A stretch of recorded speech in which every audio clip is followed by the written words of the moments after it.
नमस्कार दोस्तों, स्वागत है आपका आपके इस YouTube चैनल पर, जहां आज हम बात करेंगे कफ दोष के बारे में। कफ दोष क्या है और इसका हमारे शरीर पर क्या प्रभाव पड़ता है। तो आइए जानते हैं कफ दोष के बारे में। कफ जल और पृथ्वी तत्वों का योग है। यह हमारे चेस्ट एरिया में स्थित होता है। यह जैव ऊर्जा जीव के लिए संरचना निर्माण सिद्धांत है और विशेष रूप से सामंजस्य, स्थिरता और ऊर्जा भंडारण से जुड़ा है। कफ दोष लोगों को पदार्थ और ताकत प्रदान करता है। कफ विभिन्न प्रकार के ऊतकों के भौतिक विकास में शामिल होता है। आध्यात्मिक स्तर पर यह मुख्य रूप से प्रेम, साहस, सहन शक्ति, समर्पण, क्षमा और स्थिरता जैसे शब्दों से जुड़ा है।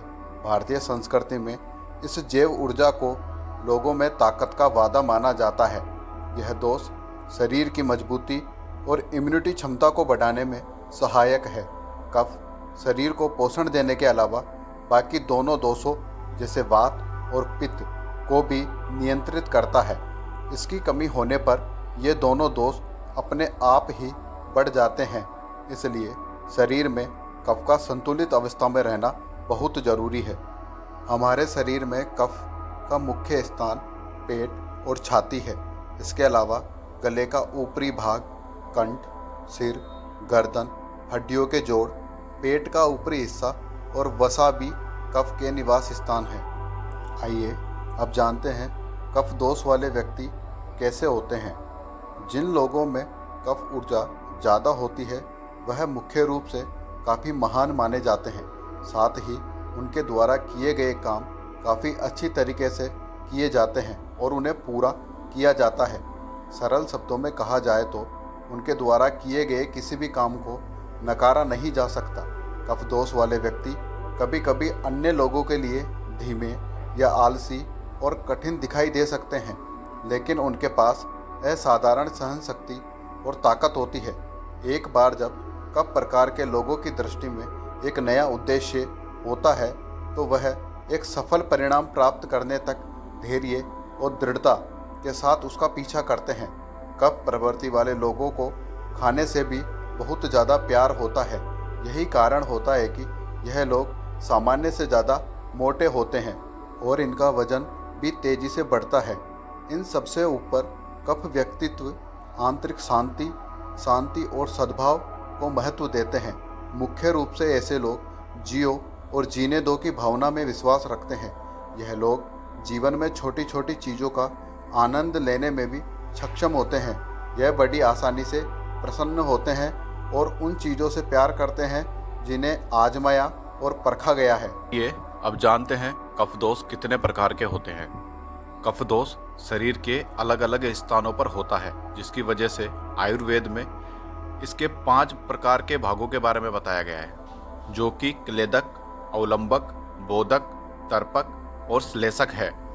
आपको जानकर हैरानी होगी कि आयुर्वेद में कफ दोष की वजह से होने वाली बीमारियों की संख्या 20 है, जो कि बाकी दोषों से होने वाली बीमारियों की तुलना में सबसे ज़्यादा है।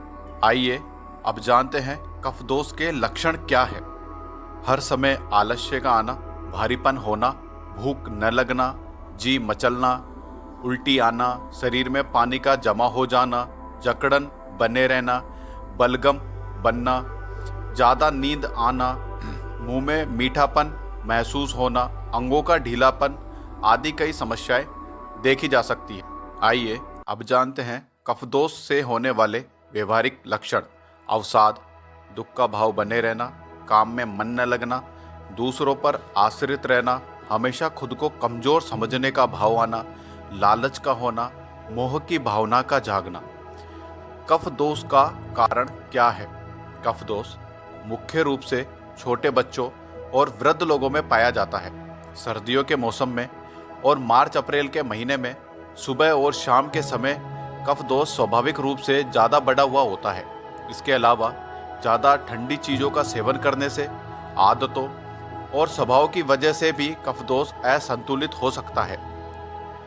इसके अलावा मीठे, खट्टे और चिकनाई युक्त खाद्य पदार्थों का सेवन करने से, ठंडी या समुद्री इलाकों में रहने के कारण तिल से बनी हुई चीज़ों का अधिक सेवन करने से, सामान्य से ज़्यादा नमक का सेवन करने से, आलसी स्वभाव और रोजाना व्यायाम न करने से भी कफ दोष बढ़ता। कफ दोष को संतुलित रखने के लिए हमें हमारे आहार में बाजरा, मक्का, गेहूँ, ब्राउन राइस आदि का सेवन करना चाहिए। पालक, पत्ता गोभी, हरी सेम, शिमला मिर्च, मटर, चुकंदर। इसके अलावा जैतून के तेल और सरसों के तेल का उपयोग करना चाहिए। छाछ और पनीर का सेवन करना चाहिए। तीखे और गर्म खाद्य पदार्थों का सेवन करना चाहिए। ठंडे खाने से परहेज रखना चाहिए। नमक का सेवन सीमित मात्रा में ही करना चाहिए। साधारण नमक की जगह सेंधा नमक का सेवन करना चाहिए। इन सभी उपायों के अलावा हमें हमारे जीवन में कुछ बदलाव जरूर करने चाहिए, जैसे कि तेल से शरीर की मसाज करनी चाहिए, गुनगुने पानी से नहाना चाहिए, रोजाना कुछ देर धूप में टहलना चाहिए, साथ ही रोजाना व्यायाम करना चाहिए और आलस से जितना दूर हो सके उतना दूर रहनी चाहिए और अपने अंदर एक सकारात्मक सोच का विकास करना चाहिए। हमें उम्मीद है कि आज का जानकारी आपको अच्छी लगी होगी। अगर आज की जानकारी आपको अच्छी लगी हो तो वीडियो को लाइक करें, कमेंट करें और चैनल को ज़रूर सब्सक्राइब करें। धन्यवाद।